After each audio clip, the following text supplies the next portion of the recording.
wasiirka wasaaradda cadaaladda Somaliland Axmed Faarax Cadare iyo agaasimaha guud ee wasaaraddaasi ayaa hortagay golaha guurtida Somaliland. wasiirka cadaaladda isagoo ka warbixinaya xabsiyada Somaliland oo cadilan waxa uu yiri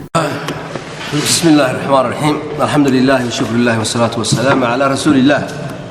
ilaahay baa mahadleh subhanahu wa ta'ala golahan sharafta leh ahna golihii ugu shiriyay qaranka yaanu maanta martidunahay in karaamiyay noo yeeray inaan suureysano ayaa mahad labaad waa ku mahadsantihiin sharaf bay noo tahay gaar ah inaan ariyo agaasimihi guud iyo dadkii xabsiyada leenahay fursadan qaaliga ah ee ayna siiseen waa ku mahadsantihiin mar labaadka assalaamu calaykum warahmatullahi wabarakatuh qarankan waxa tihiin hay'adii iyo hay'adkii runtii ugu sareysay احترامkeeda leedihiin iyo karaamada sharafteeda hadaan warbixin madaxweynaha Jamhuuriyadda Somaliland Axmed Maxamed Siilaan iyo shaygu ugu horeeyay ee uu xoog saaro culays ka saaro waxa ahaa dib u habeynta cadaaladda runtii cadaaladdu waa xitaa dadku waa neefta cuntada iyo biyuhu muddo jooga kartaa laakiin neeftu waa hal shay ugu daran ilaahu baan runtii caadil noqon kara laakiin qaranku wuxuu geliyay juhdi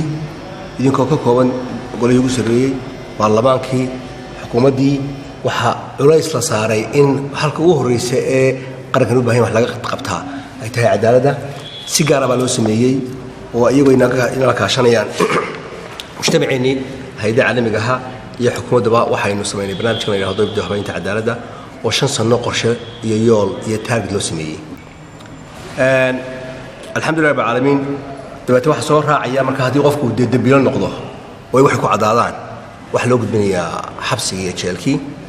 waxa markaa imanaysa mas'uuliyad ka sii culustii hore qof dambi uu lahaa lagu xukumay xorriyadiisii laga qaaday laga yaabo qaarkood inay xabsi daa'im noqdaan qaarkood 10 sano noqdaan qaarkood dhowr bilood noqdaan oo u baahan in la daryeelo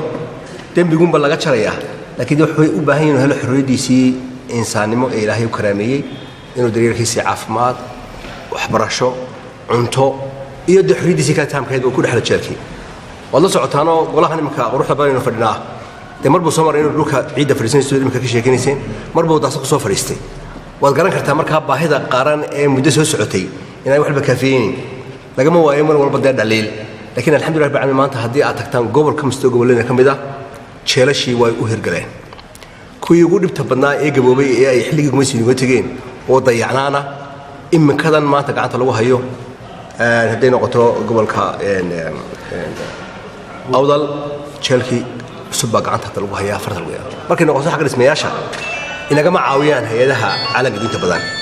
inta badan tababarada iyo waxay ka baasbil ku sheegaan iyo waxyaabahaas inaga caawiyaan laakiin aad bay u yar tahay in culays saaraan xabsigii burco asaguna waxa xabsiga weynaa runtii way ku risanay marka asagana isbaa socdo almost balaamka kala bartkii maraya asoo maraya alxamdulillaah rabbil caalamiin kan hargeysa wala socotaano waa jeelka runtii ugu weyn culaysna la saaray inaga oo Itaaliyaan oo aan adduunka leenaga aqoonsanin hadana waxaynu ku guuleysanay inaynu la dagaalankii burcad badeeda iyo argagixisada aynu caalamkii kala mid noqono oo aynu ku biiro dadkii u gargaaraya caalamka oo aynu hayno dad kamid ah dadkii mataqaana lagu eedeeyay inay yihiin barcadada iyo dargixisada taas waxay ku tusaysaa inaynu la jaan qaadnay caalamkii markaynu ka hadlayno xagga darajada iyo jaalasha saasi leegi marka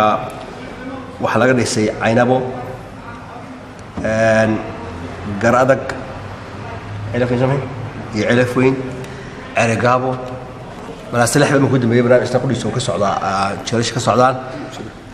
la saarod jeelki weyn baa jira berbera saasi leeg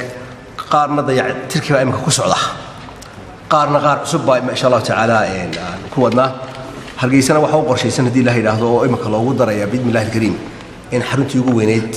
dhulkii dawladda hoose way bixisay oo halkan halayma kala dhaafo ayaa loogu talay maadaama caasimadda ay tahay jeelkan uu ku yar yahay oo aanu lahayn qaybtii carruurta